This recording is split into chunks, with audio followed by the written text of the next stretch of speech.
அனைத்து வகை அரசு பள்ளி தலைமை ஆசிரியர்களுக்கும் வணக்கம். தற்பொழுது டிஎன்எஸ்சிடி பேரண்ட் செயலியில் எஸ்எம்சி உறுப்பினர்களுக்கான வருகையினை பதிவிடுவதில் புதிய மாற்றத்தினை கொண்டு வந்துள்ளார்கள். ஒவ்வொரு உறுப்பினருக்கும் பிரசன்ட், ஆப்சன்ட், வேக்கன்ட் என்று 3 ஆப்ஷனை வழங்கியுள்ளார்கள். இதில் சரியான ஆப்ஷனை எஸ்எம்சி கூட்டம் நடைபெறும் தினத்தன்று அந்த உறுப்பினருக்கு நாம் தேர்வு செய்து கொள்ளலாம். அதே போன்று இதே பேஜில் எஸ்எம்சி குரூப் ஃபோட்டோ, அதே போன்று எஸ்எம்சி ரெசல்யூஷன் பேஜ் அப்லோட் செய்வதற்கான ஆப்ஷனையும் வழங்கியுள்ளார்கள். இந்த 2 ஃபோட்டோவும் அப்லோட் பண்ணின பிறகு தான் நாம் எஸ்எம்சி உறுப்பினருக்கான வருகையினை சேவ் செய்ய முடியும். இந்த அப்டேட்டினை பெறுவதற்கு உங்களுடைய மொபைலில் ப்ளே ஸ்டோர் ஓப்பன் பண்ணிக்கோங்க. ஓப்பன் பண்ணிவிட்டு டிஎன்எஸ்சிடி பேரண்ட் அப்படின்னு டைப் பண்ணிவிட்டு சர்ச் பட்டனை ப்ரெஸ் பண்ணுங்கள். உங்களுக்கு டிஎன்எஸ்சிடி பேரண்ட்ஸ் அப்படின்னு வந்திருக்கும். அந்த டெக்ஸ்ட் மேலே கிளிக் பண்ணுங்கள்.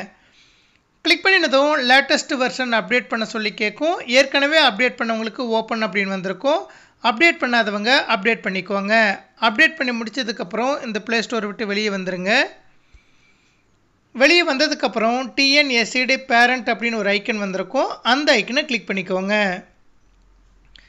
கிளிக் பண்ணினதும் யூசர் நேம் பாஸ்வேர்ட் டைப் பண்ண சொல்லி கேட்கும். யூசர் நேம் அப்படிங்கிற இடத்துல தலைமை ஆசிரியர்கள் தங்களுடைய 10 இலக்க மொபைல் நம்பரும், பாஸ்வேர்டு அப்படிங்கிற இடத்துல எஸ்எம்சி உங்கள் மொபைல் நம்பரோட கடைசி 4 இலக்கம், எஸ்எம்சியில் எஸ் மட்டும் கேபிட்டல் லெட்டரில் டைப் பண்ணிவிட்டு லாகின் பட்டனை ப்ரெஸ் பண்ணுங்கள்.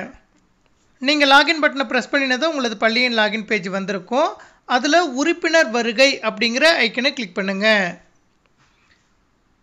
கிளிக் பண்ணினதும் அனைத்து எஸ்எம்சி உறுப்பினருடைய பெயரும் வந்துட்டு டிஃபால்ட்டாக அந்த உறுப்பினருடைய பெயருக்கு பக்கத்தில் ப்ரெசன்ட் அப்படின்னு வந்திருக்கும். அந்த ப்ரெசன்ட் மேலேயே நீங்கள் டச் பண்ணும்போது 3 ஆப்ஷன் கொடுத்துருக்காங்க. Present, absent, vacant. சப்போஸ் அன்றைய தினம் எஸ்எம்சி உறுப்பினர் வருகை புரியவில்லை அப்படிங்கிற பட்சத்தில் ஆப்சன்ட் அப்படிங்கிற ஆப்ஷனை செலக்ட் பண்ணிவிட்டு ஓகே கொடுத்துக்கோங்க. ஓகே கொடுத்ததும் அந்த உறுப்பினருடைய பெயருக்கு பக்கத்தில் ஆப்சன்ட் அப்படின்னு வந்திருக்கும். அதே போன்று ஏற்கனவே தேர்வு செய்த உறுப்பினர் வேக்கண்ட்டாக இருக்கக்கூடிய பட்சத்தில் ப்ரெசன்ட் மேலே கிளிக் பண்ணிவிட்டு நீங்கள் வேக்கண்ட் அப்படிங்கிற ஆப்ஷனை டச் பண்ணிங்கன்னா வேக்கண்ட் ஓகேயாக வந்திருக்கும். அதுக்கு பக்கத்தில் வி அப்படின்னு வந்திருக்கும். இது போல் அனைத்து உறுப்பினர்களுக்கும் அவர்களுக்கான சரியான ஆப்ஷனை நீங்கள் தேர்வு செய்து கொள்ளலாம். சப்போஸ் அனைத்து உறுப்பினர்களும் இருக்கிறார்கள், அதே போல் அனைத்து உறுப்பினர்களும் வருகை புரிந்திருக்கிறார்கள் அப்படிங்கிற பட்சத்தில் அந்த உறுப்பினருடைய பெயருக்கு பக்கத்திலேயே ப்ரெசன்ட் அப்படிங்கிறத டிஃபால்ட்டாக விட்டுட்டு லாஸ்ட்டாக ஸ்க்ரோல் பண்ணிட்டு போனீங்கன்னா உங்களுக்கு upload group image, resolution note image அப்படின்னு 2 ஆப்ஷன் கொடுத்துருக்காங்க. இதில் 2 விதமாக நம்ம அப்லோட் பண்ணுவதற்கான ஆப்ஷனும் கொடுத்துருக்காங்க. டைரெக்டாக ஃபோட்டோ எடுத்து அப்லோட் பண்ணுறதா இருந்தால் கேமரா அப்படிங்கிற ஆப்ஷனை நீங்கள் கிளிக் பண்ணிவிட்டு டைரெக்டாக குரூப் ஃபோட்டோவை அப்லோட் பண்ணிக்கலாம். அதே போன்று ஏற்கனவே நீங்கள் மொபைலில் ஃபோட்டோ எடுத்து வச்சுருந்தீங்கன்னா கேலரி அப்படிங்கிற ஆப்ஷனை கிளிக் பண்ணிவிட்டு அந்த ஃபோட்டோவை செலக்ட் பண்ணிவிட்டு அப்லோட் பண்ணிக்கலாம்.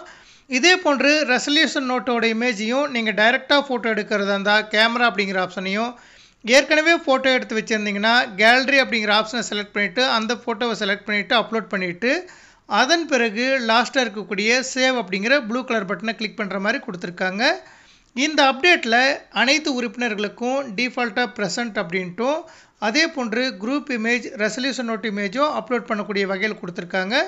ஒவ்வொரு உறுப்பினர்களுக்கும் அவர்களுக்கான சரியான ஆப்ஷனை அந்த ப்ரெசன்ட் மேலே டச் பண்ணிவிட்டு நீங்கள் இதில் சரியான ஆப்ஷனை தேர்வு செய்து அவர்களுக்கான வருகையினை பதிவிட்டு கொள்ளலாம். நன்றி.